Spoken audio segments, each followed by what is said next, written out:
America और Iran के बीच बढ़ते तनाव के बीच अब एक ऐसी खबर सामने आई है जिसने पूरी दुनिया का ध्यान अपनी ओर खींच लिया है। लंबे समय से एक दूसरे के खिलाफ आक्रामक रुख अपनाने वाले दोनों देश अब 60 दिनों के लिए सीज फायर बढ़ाने के समझौते पर लगभग सहमत बताए जा रहे हैं। हालांकि इस समझौते पर अभी अंतिम मुहर लगना बाकी है, क्योंकि अमेरिकी राष्ट्रपति डोनाल्ड ट्रंप ने अभी तक इसे औपचारिक मंजूरी नहीं दी है। लेकिन अगर ये समझौता लागू हो जाता है तो ये सिर्फ अमेरिका और ईरान के रिश्ते में बदलाव नहीं लाएगा, बल्कि पूरी दुनिया की राजनीति, तेल बाजार और अंतर्राष्ट्रीय व्यापार और मध्य पूर्व की सुरक्षा व्यवस्था पर बड़ा असर डाल सकता है। सूत्रों के मुताबिक अमेरिका और ईरान के बीच पिछले कई दिनों से लगातार बैक चैनल बातचीत चल रही थी और इन बातचीतों का मकसद दोनों देशों के बीच बढ़ते सैन्य तनाव को कम करना और एक अस्थायी शांति समझौते तक पहुंचना था।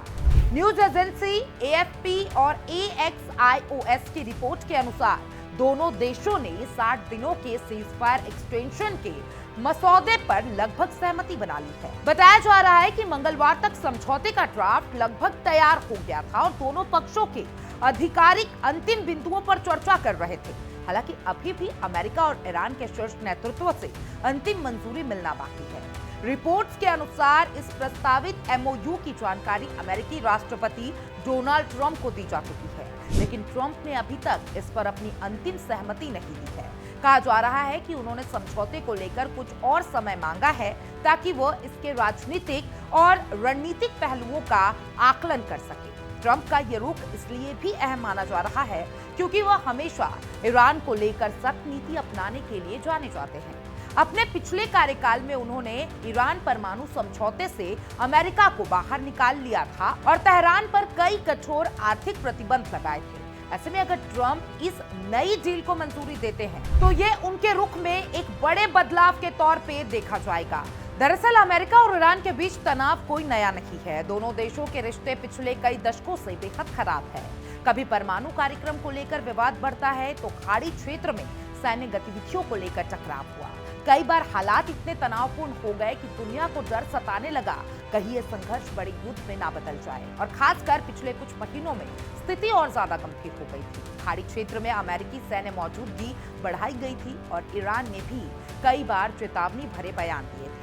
ऐसे माहौल में ये संभावित सीज फायर डील बेहद महत्वपूर्ण मानी जा रही है। इस समझौते का सबसे अहम हिस्सा होर्मुज स्ट्रीट को लेकर है।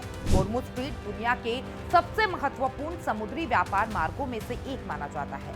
दुनिया के बड़े हिस्से का कच्चा तेल इसी रास्ते से होकर गुजरता है। अगर यहाँ किसी तरीके का तनाव पैदा होता है तो उसका असर सीधे वैश्विक तेल बाजार पर पड़ता है। यही वजह है कि अमेरिका और पश्चिमी देश हमेशा से जल मार्ग को लेकर सतर्क रहते हैं। ईरान लंबे समय से होर्मुज स्ट्रीट पर अपना प्रभाव बनाए रखने की कोशिश कर रहा था। कई बार उसने वहां से गुजरने वाले जहाजों को रोकने या उन पर नियंत्रण स्थापित करने की चेतावनी भी दी। लेकिन अब जो नया समझौता तैयार किया गया है उसमें साफ तौर पे ये तय किया गया है कि होर्मुज स्ट्रीट से गुजरने वाले जहाजों की आवाजाही में कोई बाधा नहीं डाली जाएगी। जहाज बिना किसी रुकावट के इस रास्ते से ही गुजर सकेंगे और ईरान उन पर किसी प्रकार का टोल टैक्स नहीं लगा पाएगा।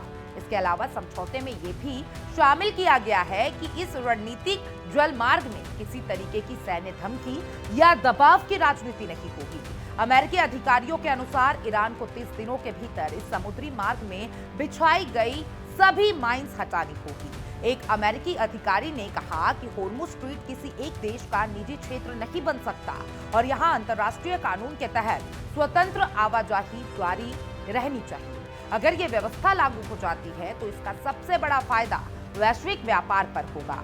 तेल ले जाने वाले जहाज सुरक्षित तरीके से अपने गंतव्य तक पहुंच सकेंगे और बाजार में अस्थिरता कम होगी। यह कारण है कि इस समझौते को लेकर दुनिया के कई बड़े देश भी सकारात्मक नजर आ रहे हैं, खासकर वो देश जो तेल आयात पर निर्भर है। उनके लिए ये राहत बड़ी खबर मानी जा रही है। इस डील में अमेरिका की ओर से ईरान को कुछ आर्थिक राहत देने का प्रस्ताव भी शामिल है। दरअसल अमेरिका ने पिछले कई वर्षों में ईरान पर इतने बड़े प्रतिबंध लगाए थे कि उसकी अर्थव्यवस्था बुरी तरीके से प्रभावित हो गई थी। तेल निर्यात कम होने से ईरान की आय घट गई थी, महंगाई बढ़ गई थी और बेरोजगारी का संकट गहराता नजर आ रहा था। ईरान की मुद्रा भी लगातार कमजोर हो रही थी। ऐसे में अगर अमेरिका प्रतिबंधों में ढील देता है तो ईरान को बड़ी राहत मिल सकती है। समझौते के तहत अमेरिका ईरान को सीमित मात्रा में तेल बेचने की अनुमति देने पर विचार कर रहा है। इसके अलावा ईरान के कुछ फ्रीज किए गए फंड जारी करने पर भी चर्चा चल रही है। अगर ऐसा होता है तो ईरान की अर्थव्यवस्था को बड़ी राहत मिलेगी, विदेशी मुद्रा भंडार बढ़ेगा और देश के भीतर आर्थिक गतिविधियां तेज हो सकती है। यही वजह है कि ईरान के भीतर भी इस समझौते को लेकर गंभीर मंथन चल रहा है। हालांकि इस पूरे डील का सबसे संवेदनशील हिस्सा ईरान का परमाणु कार्यक्रम है। अमेरिका और पश्चिमी देशों को लंबे समय से ये आशंका रही है कि ईरान गुप्त रूप से परमाणु हथियार विकसित करने की दिशा में आगे बढ़ रहा है। हालांकि ईरान हमेशा ये दावा करता रहा है कि उसका न्यूक्लियर प्रोग्राम केवल ऊर्जा और वैज्ञानिक अनुसंधान के लिए है, लेकिन अमेरिका इस दावे पर पूरी तरीके से भरोसा नहीं करता। अब इस नए समझौते में यह शर्त शामिल की गई है कि ईरान परमाणु हथियार विकसित नहीं करेगा। साथ ही ये भी तय किया गया है कि सीज फायर की अवधि के दौरान दोनों देश ईरान के एनरिच्ड यूरेनियम को लेकर विस्तृत बातचीत करेंगे।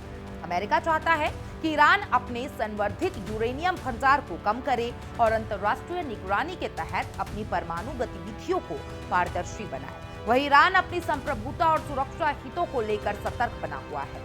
विशेषज्ञों का मानना है कि यही वो मुद्दा है जो इस पूरे समझौते की सफलता या असफलता तय करेगा। अगर दोनों देश परमाणु कार्यक्रम पर किसी समाधान या साझा समाधान तक पहुंच जाते हैं तो भविष्य में स्थायी शांति समझौता का रास्ता भी खुल सकता है। लेकिन अगर यहाँ मतभेद बढ़ता है तो ये डील कभी भी टूट सकती है। इस समझौते को लेकर इजराइल की चिंता भी बढ़ सकती है। इजराइल हमेशा से ईरान के परमाणु कार्यक्रम का सबसे बड़ा विरोधी रहा है। इजराइल का मानना है कि अगर ईरान को आर्थिक और राजनीतिक राहत दी गई तो भविष्य में वो और मजबूत हो सकता है। इसलिए माना जा रहा है कि इजराइल इस समझौते को लेकर पूरी सतर्कता बरत रहा है। कुछ रिपोर्ट्स में ये भी कहा गया है कि इजराइल अमेरिका पर दबाव बना सकता है कि ईरान के खिलाफ सख्त रुख जारी रखा जाए। वैश्विक तेल बाजार पर भी इस संभावित डील का असर साफ दिखाई देने लगा है। जैसे ही समझौते की खबर सामने आई, तेल बाजार में हलचल तेज हो गई। निवेशकों को उम्मीद है कि अगर ईरान फिर से बड़े पैमाने पर तेल निर्यात शुरू करता है तो वैश्विक सप्लाई बढ़ सकती है। इससे कच्चे तेल की कीमतों में गिरावट आ सकती है। इसका फायदा भारत जैसे देशों को भी हो सकता है जो अपनी जरूरत का बड़ा हिस्सा तेल आयात करके पूरा करते हैं। अगर अंतर्राष्ट्रीय बाजार में तेल सस्ता होता है तो पेट्रोल और डीजल की कीमतों पर भी असर पड़ सकता है। हालांकि अभी यह कहना जल्दबाजी होगी कि ये समझौता स्थायी शांति का रास्ता खोल देगा। अमेरिका और ईरान के बीच अविश्वास की दीवार बहुत गहरी है। दोनों देशों ने दशकों तक एक दूसरे के खिलाफ आक्रामक नीति अपनाई है। ऐसे में केवल 60 दिनों का सीज फायर पूरे संकट का समाधान माना जा सकता है, लेकिन इतना जरूर है कि यह एक बड़ी शुरुआत जरूर हो सकती है। राजनीतिक विशेषज्ञों का मानना है कि इस समझौते की सफलता 3 चीजों पर निर्भर करेगी। पहली बात, डोनाल्ड ट्रंप की अंतिम मंजूरी। दूसरा, ईरान की परमाणु कार्यक्रम को लेकर पारदर्शिता। और तीसरा, क्षेत्रीय देशों का समर्थन। अगर इनमें से किसी भी मोर्चे पर विवाद पैदा होता है तो समझौता खतरे पर पड़ सकता है। फिलहाल पूरी दुनिया की नजरें वॉशिंगटन और तेहरान पर टिकी हुई है। लोग ये जानना चाहते हैं कि क्या दोनों देश वास्तव में शांति की दिशा में आगे बढ़ेंगे या फिर ये बातचीत भी पिछले प्रयासों की तरह अधूरी रह जाएगी। अगर ये डील सफल होती है तो मिडिल ईस्ट में तनाव कम हो सकता है और दुनिया को एक बड़े युद्ध के खतरे से राहत मिल सकती है। लेकिन अगर बातचीत टूटती है तो हालात फिर विस्फोटक हो सकते हैं। अभी के लिए इतना जरूर कहा जा सकता है कि अमेरिका और ईरान के बीच चल रही ये बातचीत केवल 2 देशों के रिश्ते तक सीमित नहीं है। इसका असर पूरी दुनिया पर पड़ेगा। तेल बाजार से लेकर वैश्विक राजनीति तक हर जगह इस समझौते के परिणाम दिखाई देंगे। यही कारण है कि पूरी दुनिया की नजरें अब डोनाल्ड ट्रंप के अगले फैसले पर टिकी हुई है।